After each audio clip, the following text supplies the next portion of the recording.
Hello, hello, hello, and welcome to the Bold Strokes Books Winter Bookathon.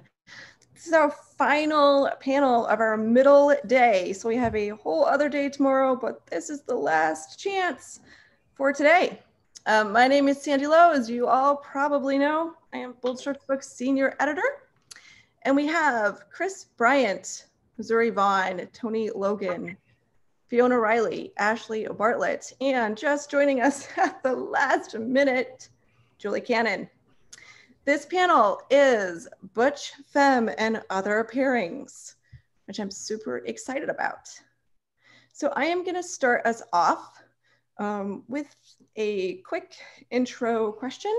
If any of our attendees have questions, please put them in the Q&A, which is at the bottom of your screen. And feel free to use the chat roll to say hi and make commentary.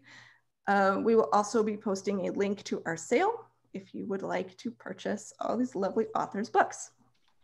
Okay, so my opening question is, what pairings have you guys written? Have you written Butch Femme? Have you written Femme Femme? Have you written Butch Butch? Have you written the characters don't identify any particular way? What have you written? Are you known for a particular pairing, or do you mix it up? Let's start with Toni Logan. My characters are definitely lesbian identified.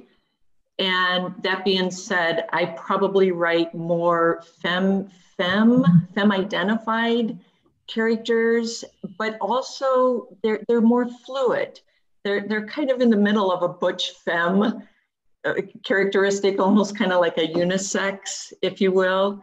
So yeah, but they're all lesbian identified, definitely lesbian identified. Okay, cool. How about you, Fiona? I tend to definitely write more femme. You know, when it comes to me with categorizing things, I'm definitely more fluid. I definitely walk the chapstick or lip gloss lesbian more. I have written some who are more on the androgynous side, or even a little more on the butch side, for sure. My most recent book coming out has a true femme, a high femme, and then the other character is a farm girl. And she's very capable, and she's strong, and she can haul a bunch of stuff and people. And, I think I would categorize her more as somewhere in the middle, more like somewhere along the lines of more butch versus femme. But for me, I think it's personality based. I tend to typically write femme, but I'm a little more fluid in my approach to that as well. Cool. Missouri Vaun. It was funny when you sent these questions ahead of time. I was like, oh man, I usually write the same sort of pairing. It usually is butch femme in the books that I do. Even like in different genres, it ends up being sort of the same kind of characters that are attracted to each other. I do tend to write maybe a fair number of bisexual characters, so that's maybe a little bit different, but mostly butch femme. There's no wrong answer. Ashley Bartlett. Mm-hmm. So I definitely don't use the terms butch or femme, but my characters are masculine of center for the most part. I have written what could be identified as butch femme in the Dirty series, but even then I wouldn't necessarily use those terms. And I realize that's likely because of my age. Millennials do not tend toward at least the nouns butch femme. We might use them as adjectives, but for me, that's never really been a comfortable term to use. Julie, how about you? You know, I agree with Ashley. It's I don't think of my characters as butch, and maybe it's because of my age. Ashley, when I hear the word butch, I visualize something probably very different. Someone a little tougher, harder edges, that kind of thing. And my characters aren't like that. But they do have a little bit like that, meaning their names are typically androgynous. One of them at least is. They do more, I mean, they open doors, they hold chairs, you know, for their lady when she sits down, those kinds of things. But I don't necessarily see it as butch femme. I don't write a lot of high gloss femme because I don't know that. I don't know what that is. I'd have to do a lot of research to figure out how to write something like that. Fair enough. And Kris? I write pretty much everything. I think the plot comes first, and so then whatever characters fall down, whether they lean on the masculine or feminine side. I've written both. I mean, I've written what is considered femme, and I've also written femme butch. And one of my books is, I have one character who's kind of undefined. In Whirlwind Romance, she's undefined, the main character.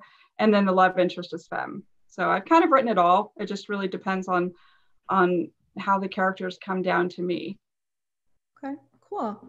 And just for our audience, in case you don't know, I wanted to give the definitions of butch femme, which I should have done in the beginning.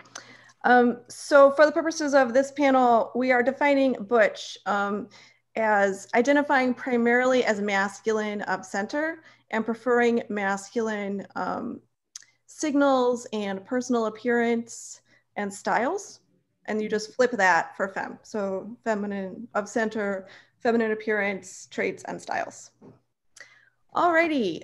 Oh, we have a question in the Q&A. Do you guys think that the terms butch and femme are on their way out? Should they be on their way out? Should we be looking more toward a different language to describe our characters? It's a very interesting question. What do you guys think? Are the terms dated? And if they're not dated, should they be? Fiona? You know, I'm about the same age as Ashley. And I think we have a lot of the same feelings and thoughts. I had to talk to a friend of mine who identifies as butch to understand, you know, what the familiarity and what the camaraderie is with the term and how so many people identify that way, and what it is for me to understand kind of what that approach is. I think for me, in my generation and kind of the world I live in, labels are sort of on their way out. I've read a lot of bi characters. I have a trans character in my books now. You know, I don't necessarily identify my characters as lesbian when the book starts. I identify them as in a relationship or seeking a relationship with somebody, and they are like, you know, female. But, you know, I don't really love the idea of sticking to something like that, because I don't think it necessarily is all inclusive and identifiable to what a person is. I think we're multifaceted. I think there's a lot of things that I do that would be considered butch, but I don't think people would necessarily call me butch for sure. But I think that we all kind of are fluid in that way. So I personally am okay with the labels going, but I understand why people use them as an adjective to describe. I agree with Ashley for that. Kris, how about you? Do you think they're dated? Yeah, I think they're dated. For example, when I was a kid, I was a tomboy, and like tomboy isn't really used anymore. It's a term that's going away. And I think that's kind of happening with butch femme as well. You know, I agree with Fiona. There's kind of she had to look or had to go talk to somebody about what butch is. And I think that's good. I think it's progress. You know, like you said, labels, we don't really necessarily need them.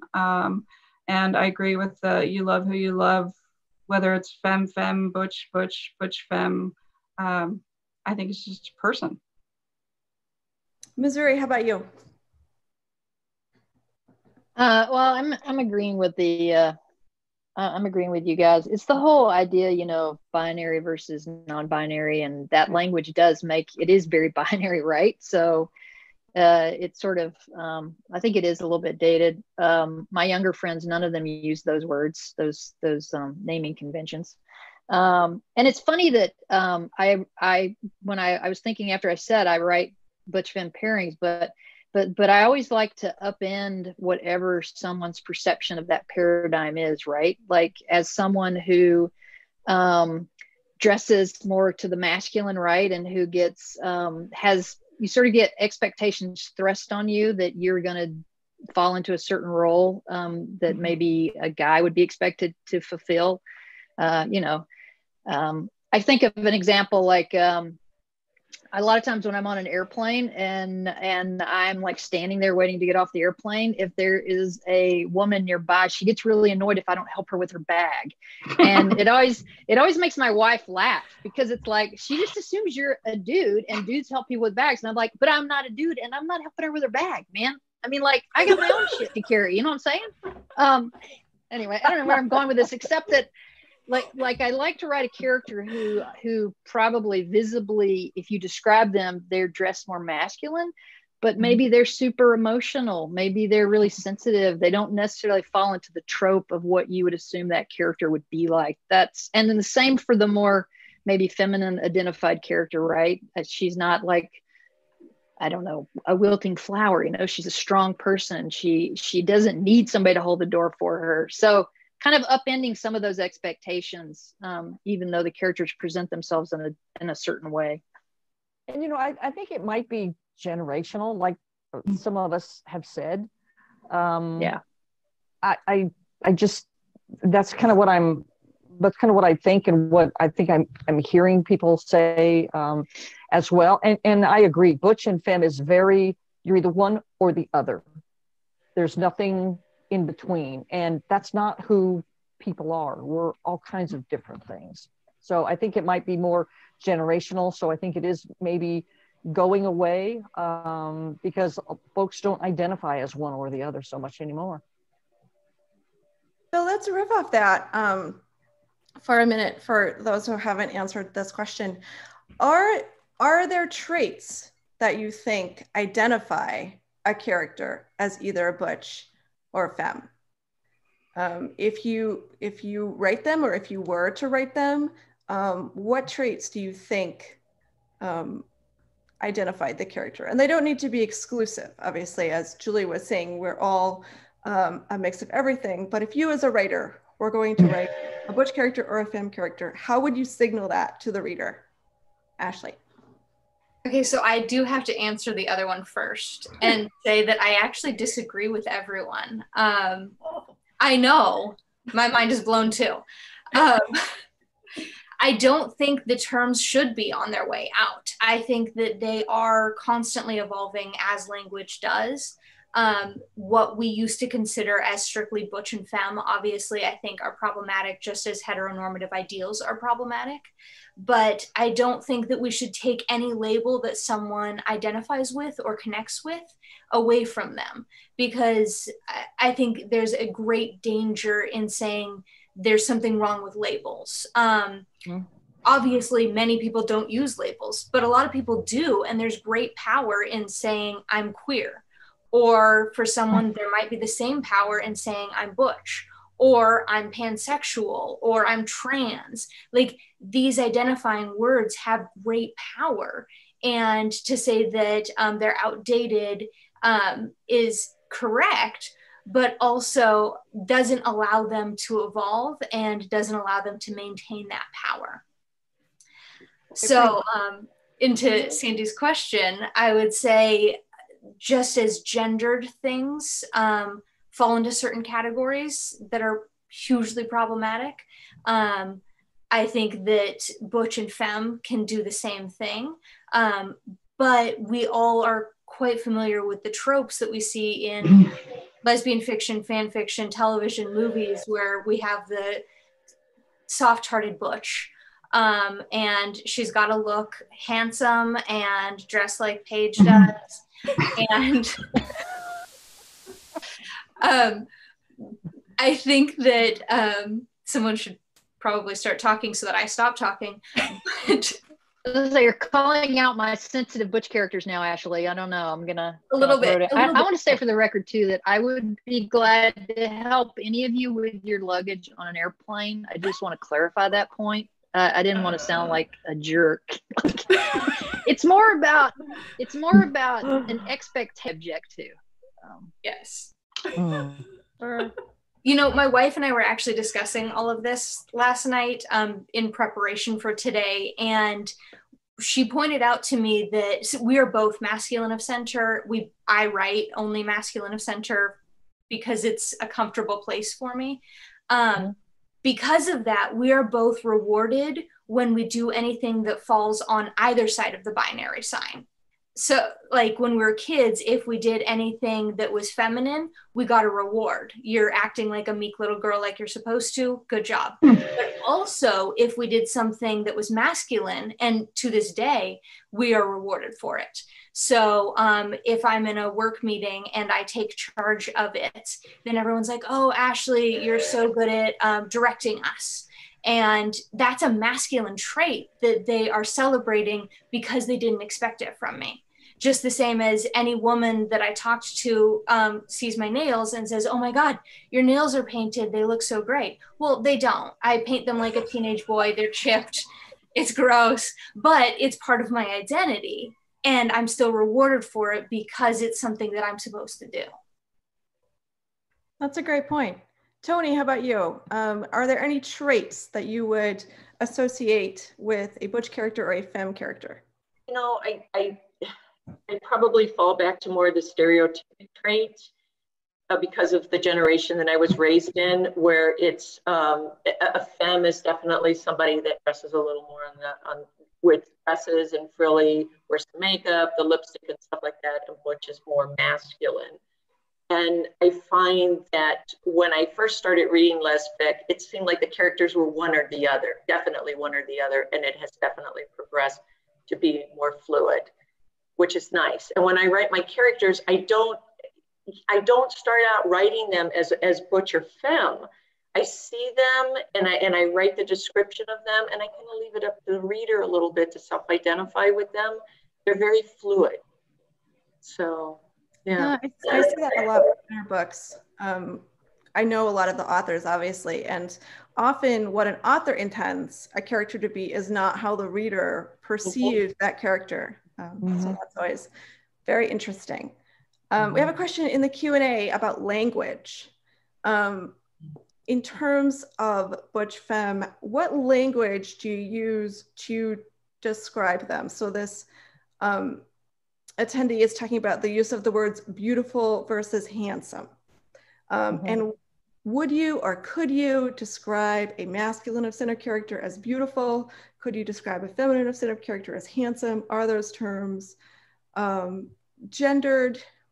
What's your kind of decision-making process around the language that you use to describe characters who fall on either side of that center point? Julie. You know, I think typically I use on the more butch side, I use the words like handsome and rugged and those kinds of harder words.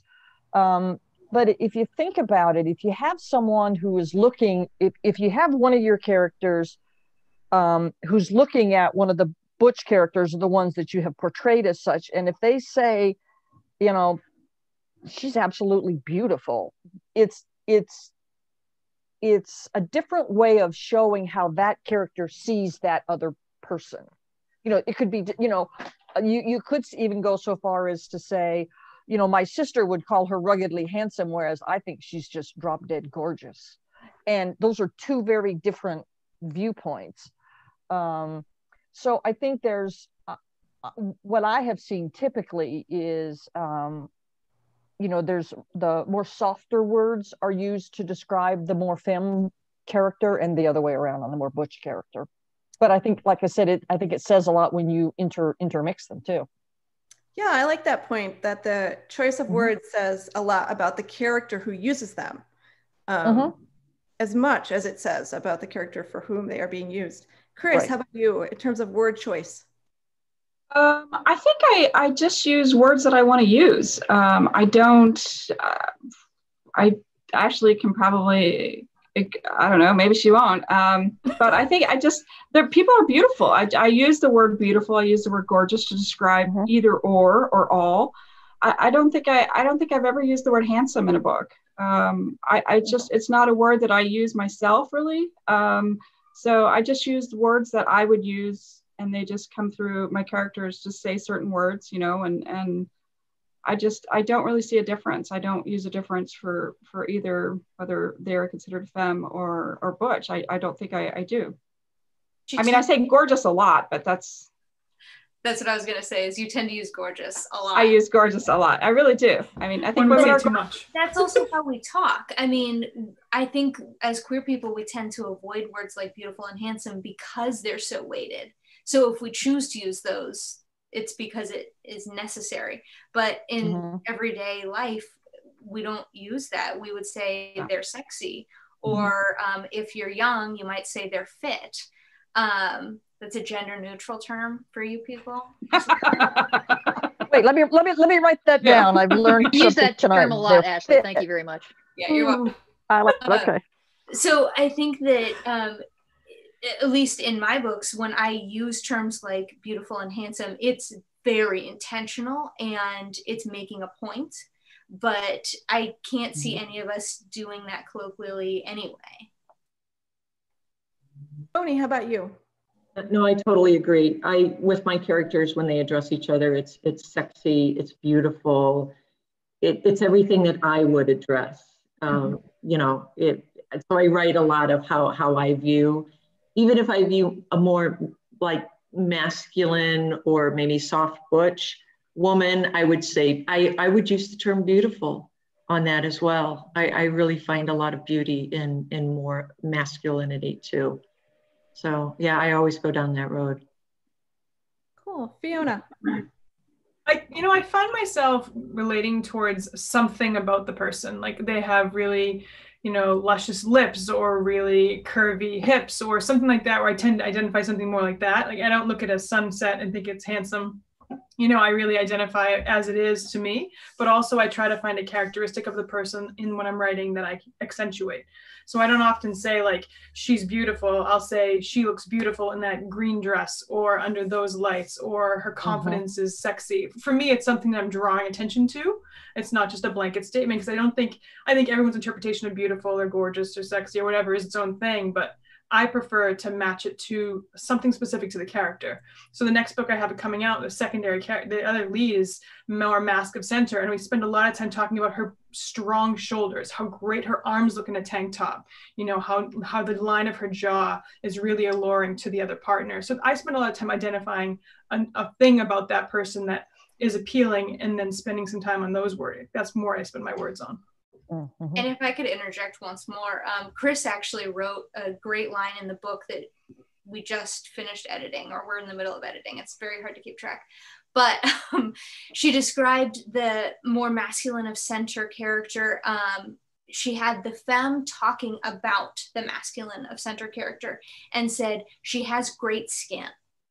And it was such an odd detail to pull out, but it's something that we are all very attracted to, is someone who has like perfect skin. And that's something that could be very easily masculinized or feminized depending on how you're using it.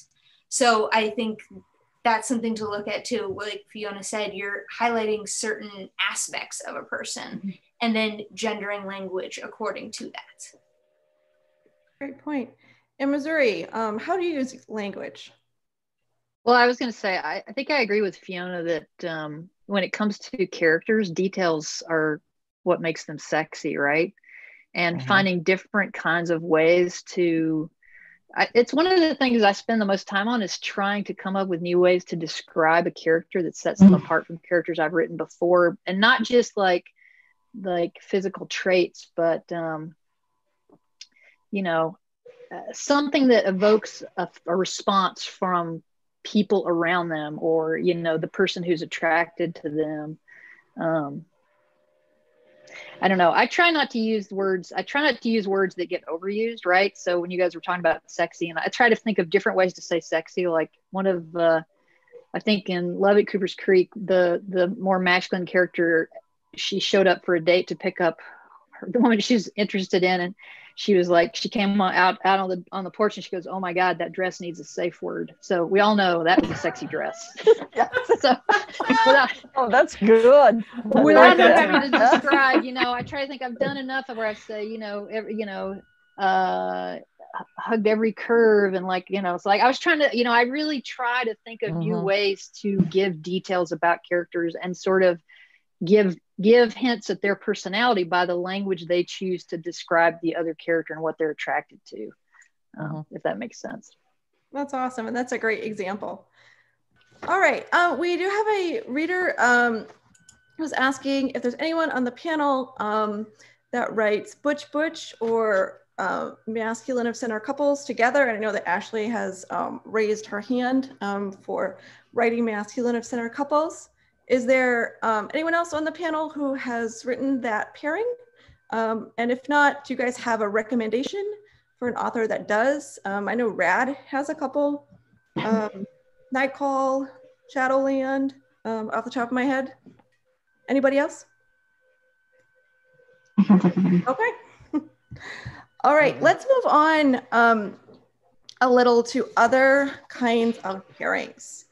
What would you like to see more of? I mean, I think we can all agree that butch femme is quite common in our books, at least in terms of how our readers perceive our characters. What pairings would you like to see more of in our books or in books in general? What do you feel is underrepresented? Toni. Transgender. I've read a lot of lesbic books, and I've yet to read one character that self-identifies as transgender. And I think it would be a really fascinating character to read, especially from like the point of view of that character. So I would say definitely transgender. Kris, how about you? I'd like to see, and I might even tackle this, more butch.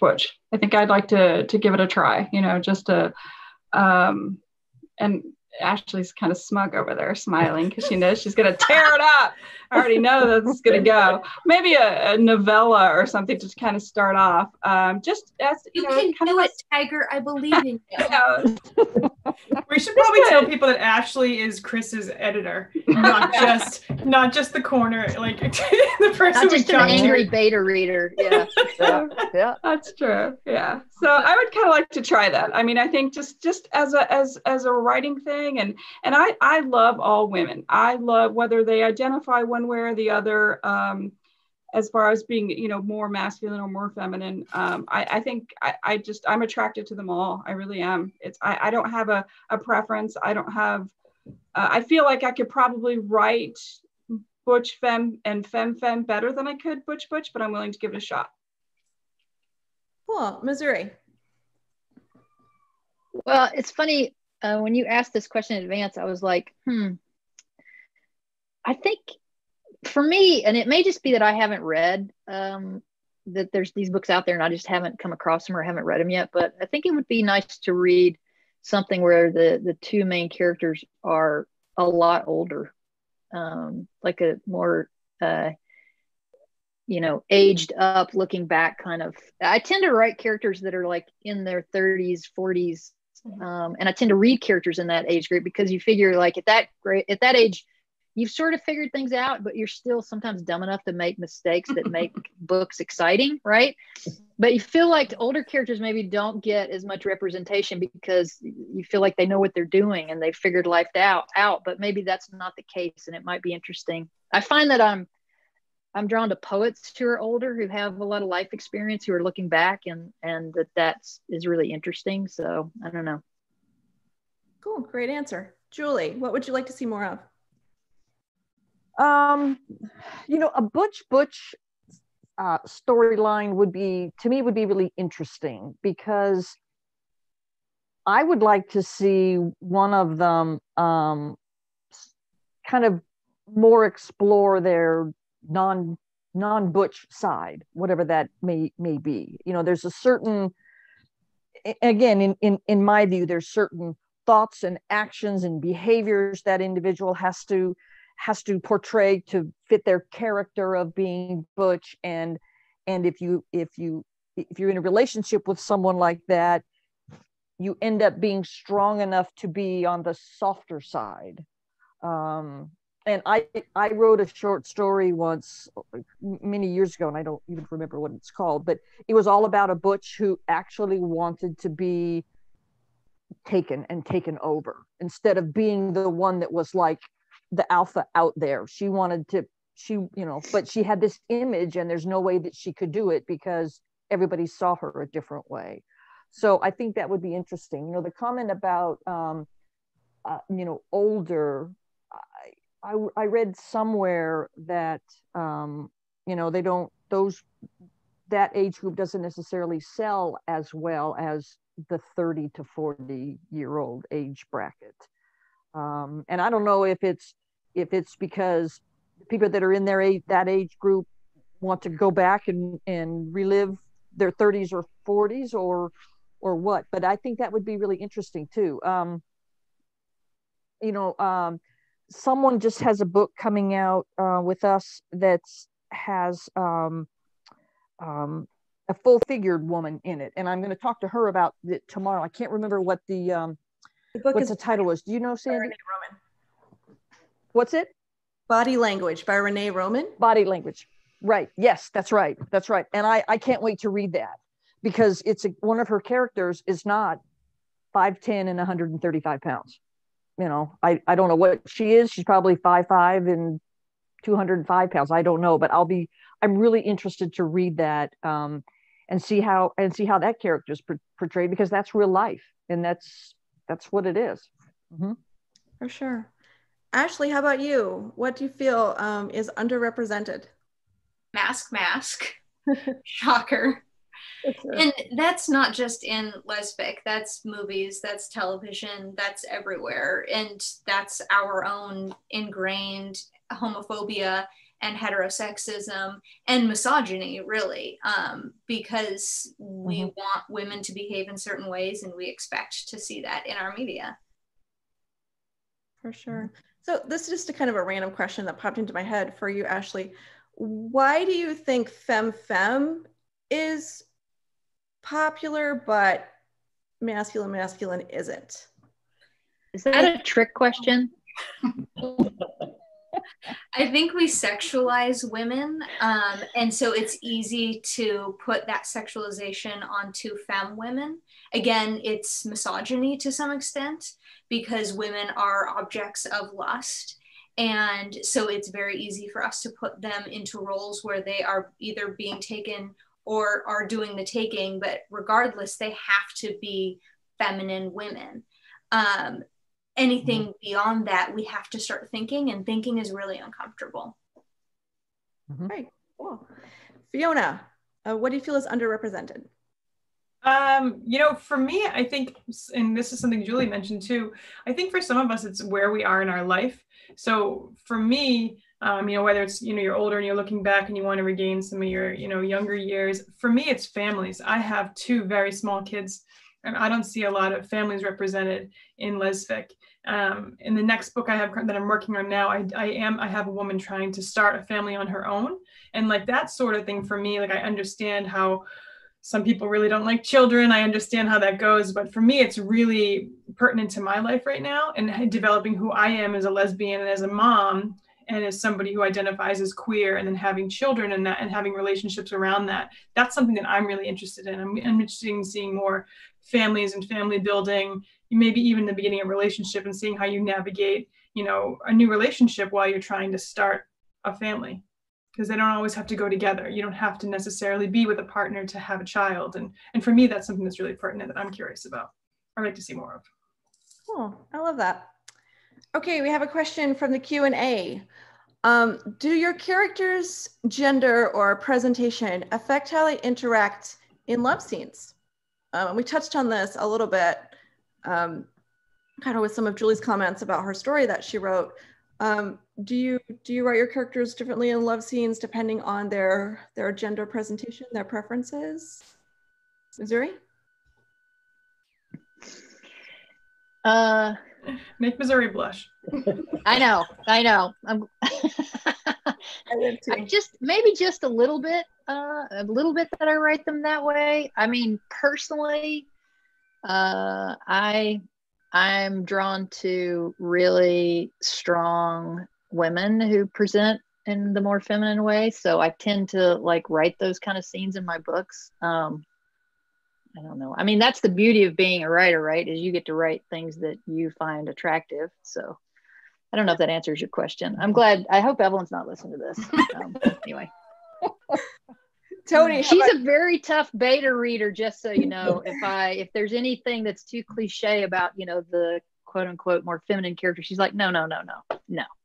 She like, you know, she's on the record. Missouri Vaun, pro, strong, tough women. We've got it. Yes. Toni, how about you? Do your characters' presentation affect how they interact in love scenes? No, they give and get equally. Absolutely. Kris? I think you want the reader to be surprised, right? You want the reader not to expect everything that's going to play out. Sorry, I didn't mean to jump in. I just wanted to add that. Yeah, no. No, I agree. I agree with Missouri. You want the reader to kind of be surprised by the character, because maybe one character that I write is quiet and what people consider meek or not, you know, strong. And then in the bedroom, she's like a little tigress. I mean, you want it to kind of be a surprise. And it kind of like also their personalities and how they interact. I just feel like whatever happens, happens. Like I'm always excited to write the sex scene because I want to know what happens. Like I don't know what's going to happen until I actually write it. That's and because I'm you're killing princess, Ashley Kris. right now.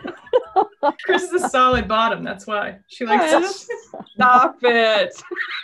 All right, moving on. You haven't read her new erotica yet. Thanks, Sandy. Yeah, that's right. You haven't read my new erotica yet, so it'll be a surprise, I think. Someone's a spice queen. I'm not saying who. Stay on topic, guys. Stay on topic. Do your characters' gender presentation affect love scenes? Fiona?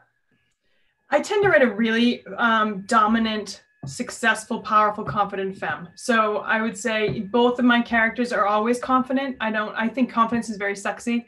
So whatever they're doing, like the upcoming one, you know, the farm girl, she's really confident in what she does. She has a great, gracious, like floating graciousness to the way she moves. She's very graceful and she's strong. And to me, I like a confidence is important. So in regards to, you know, the last book I just had come out, Bet Against Me, Trina Lee is the main character. She is petite. She's a small Asian woman. She probably isn't more than 95 pounds, but she is an absolute dominant top. And she comes into the room in heels and she owns everything that she touches. And some people like that, some people don't. I personally think it's wonderful. So for me, it's just a matter of confidence in what they do. Trina is a force, is what that says in the Zoom chat. And she is an absolute force. It's not a matter of size. It's not, and she definitely wouldn't help you move your bag on an airplane, and nobody would ask her to. They'd probably pull bags down for her, and she would just walk right over them, step on their necks, and go. So for me, it's a matter of confidence, I think.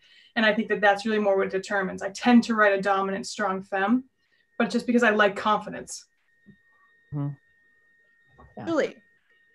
Yeah, I'm all over what Fiona just said. I like it too. There's nothing more surprising when you have a character that's like that. And I agree, there's nothing more sexy than confidence. And a woman who walks into the room knowing exactly what's going to happen. They're going to make it happen. They want it to happen. They stand there and they take off their own clothes because they know this is what's next and I'm going after it. There's just something about that I think is just really, really sexy. And it's the strong, confident woman who goes after exactly what she wants, when she wants it. She knows what she needs, what she wants, what feels good, what doesn't, and she's not going to leave without it. So, and that, I think that's,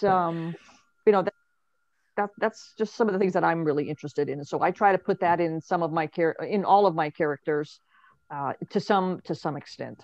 Mm-hmm. I don't know, you guys. I like the shy, quiet types. I feel like I'm the Very man all the way. I'm with you. And Ashley, I left you for last because I have an addendum to this question. Someone has asked you specifically, are Butches still wearing boxes? We're dying to know. Can you Yes! see? No? Yes! Yes, there they are. There they are. Fantastic. I am wearing boxers, which are actually women's boxers. But everyone still wears boxers. They're more comfortable than women's underwear. Who still wears Absolutely. those? Yep. Boxers I'm wearing them now. tomboy. You bet. Absolutely. And from what I understand, Catholic schoolgirls are big on boxers because you can wear them under your skirt and then you don't have to worry about getting dress coded. I don't know. So I would say that in general, anything that we write, it should be a reflection of the character. So as far as sex scenes go, they're just an extension of that. I can see writing a Butch who's a bottom or a Femme who's a top or any combination that you can come up with because it needs to reflect who the character is. I love Nell Stark's books just in general, but Nell writes a good Butch bottom. And I think that it adds such a different dynamic to the character because you don't necessarily see it coming. And there is such sexy confidence in a Butch saying, hey, by the way, I want you to top me right now. Someone who understands themselves, that is worth so much more than anything else. And you know, and that's the surprise we were talking about earlier. You just completely don't expect it. Yeah. And it takes a lot of confidence in yourself to be able to say that too, either way. Yeah. And I'm thinking about like Pat Califia's Macho Sluts. And so we started seeing a lot of that in like the early 80s lesfic erotica and queer erotica. And I think that it has followed a natural course, but we don't see enough of it still. Well, that's a really good point. Okay, so what would you like to write? If you were going to branch out from your usual pairing, what would you like to write? What haven't you written that you would like to? And we'll start with Ashley again. I'm very self-indulgent, so if I want to write something, I do. Yes, Queen. Thank you. I like queerness across the board. So I think that anything that is queer, we should celebrate. So any way that I can push that boundary, I'm going to continue to do. Cool. Fiona. So I have introduced Jax in my first book of the high stakes romance series, and Jax is a trans man and undergoes top surgery, a fundraiser in the first book. And I'll be exploring a lot more of Jax in the next 2 books. And then I think at some point we're going to develop a Jax's own story. I think it's important to see that side of representation. You know, Jax is younger, in like their 20s, and they're going through this whole life change and identity and things like that. And they have this really great social circle of friends that support them in their discovery. So I'm going to be spending some time focusing on Jax's story in the near future. Hopefully, if you say yes. I was just about to say I'm looking forward to that. So, Julie, how about you?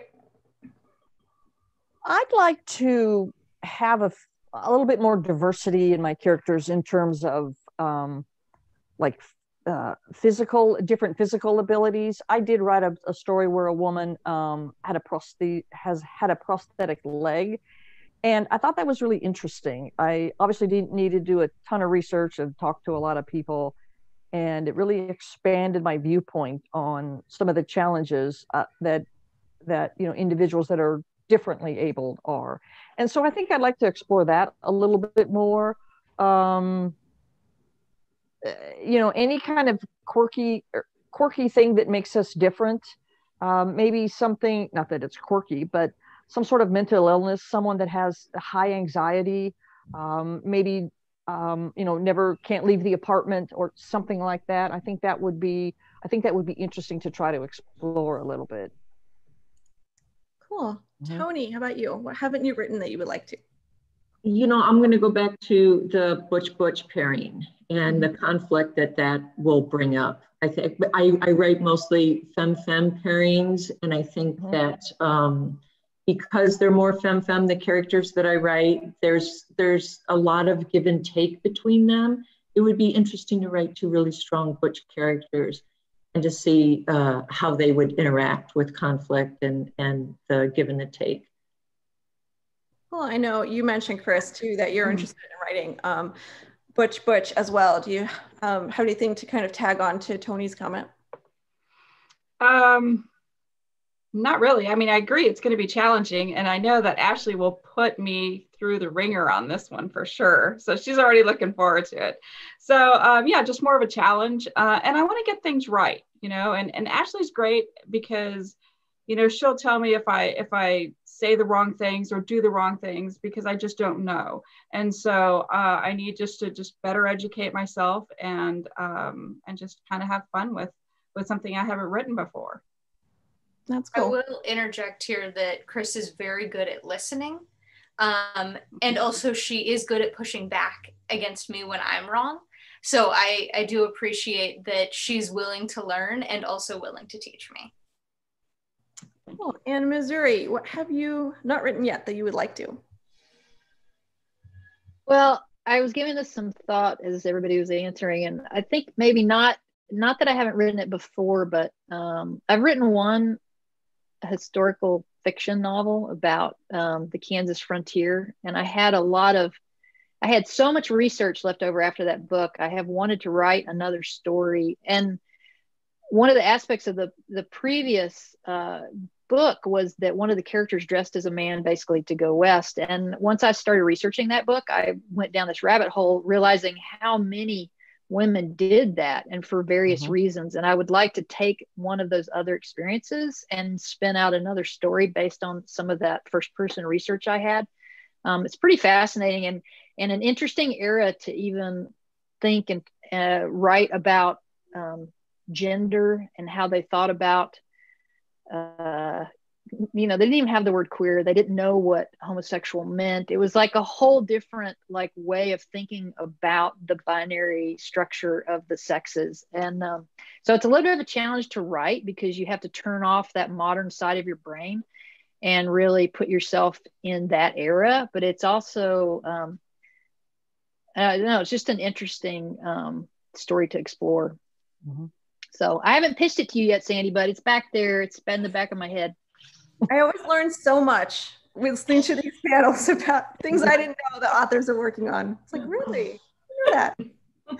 Okay, we have a question about clothing. And the question is, would you write a couple where both of the women wear dresses? And I think we can expand this question a little bit. Do you intentionally write characters who have differing dress codes as a way to individualize them or differentiate them from each other?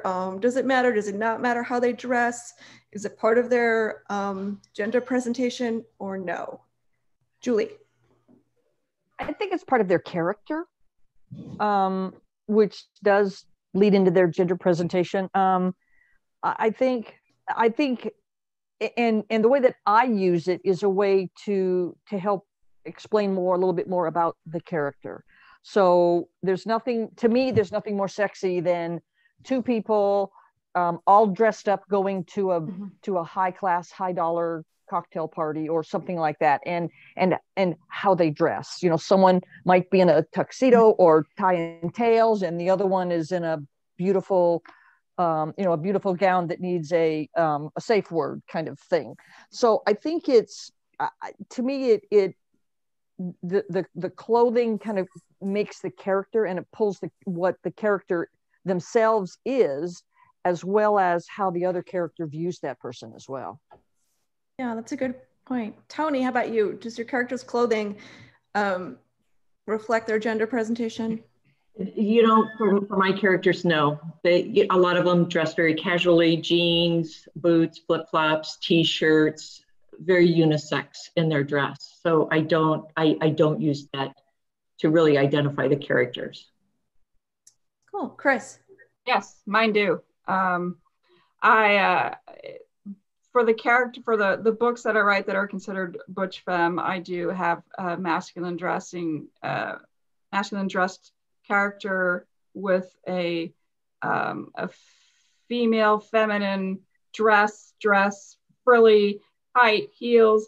I'll do the high fashion. It just depends. I mean, I guess most of the time, yes, clothing, kind of like I think it was Julie that said it. Sometimes the character, you know, the clothing comes out through who the character is, and I dress my characters. I like to talk about the way people look, and I like to dress them. I mean, maybe it's just I think a good looking, a well-dressed person is sexy and gorgeous. There's the word. So I'll write about it, because I think you know, we always are kind of, first impressions are everything. And I think if you see somebody, and you see this a lot in books, where the first impression either it makes or kind of makes the story, or the character is turned off by that, and then the character spends the time trying to change the character's mind. So I think for me, I use clothing a lot as a way to identify the characters. Does her dress need a safe word? Sometimes, yes. I love that, Missouri. Do you use clothing? I definitely do. It's again the thing about, you know, details, and like subtle details about, is it a flannel shirt? Is it an Oxford shirt? You know, what kind of dress is it? What's the cut of the skirt? What kind of shoes is she wearing? Shoes are big. One of the first things I noticed about my wife was the shoes, that she had great taste in shoes, you know? So I think it's the details that make characters appealing, interesting, sexy. Somebody posted French tuck. French tuck, definitely the way to go. for the mask left, Missouri, you know, is so dapper. Yeah.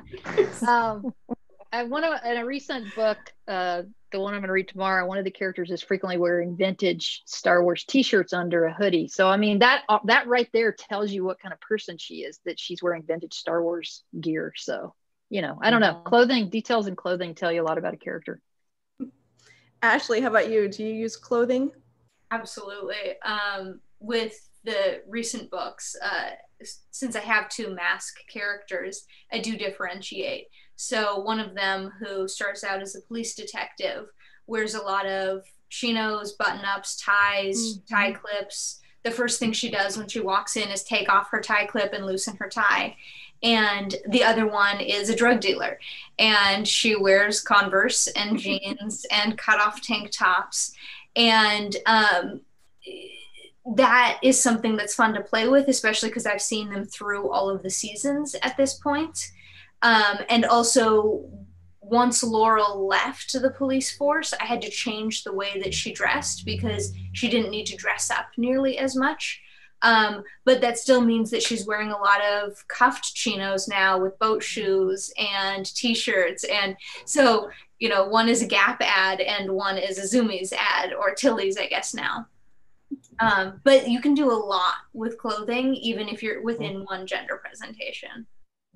I like that too. I like identifying a character with like a store as their as their go-to. That's cool. Fiona, round us out. I do. I use clothes a lot. I use specifically, you know, I'll use a very high-heeled shoe. I'll use a tailored suit with no blouse. I will put them in something that's powerful, whether it's, you know, whether it's slacks or it's, you know, straps or whatever it is that they're wearing, for sure. I spend a lot of time on the clothing to make them feel confident and powerful and exude that confidence. And even if they're casually dressed, the casual clothes fit them in a way that's not submissive or demure or oversized. Everything sort of fits them appropriately, and their natural confidence is able to come through. I always appreciate your clothing details, Fiona, by the way. I'll just throw that out. Thank you. And I like your shoes always. So there you go. All right. I think we've ascertained that clothing is very important to our characters.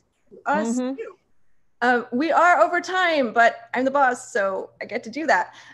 Thank you so much for being here. We love our readers. Thank you for joining us all day, if you've been here all day or just tonight. Thanks, everybody. Thank you, everybody. Thank you, everyone.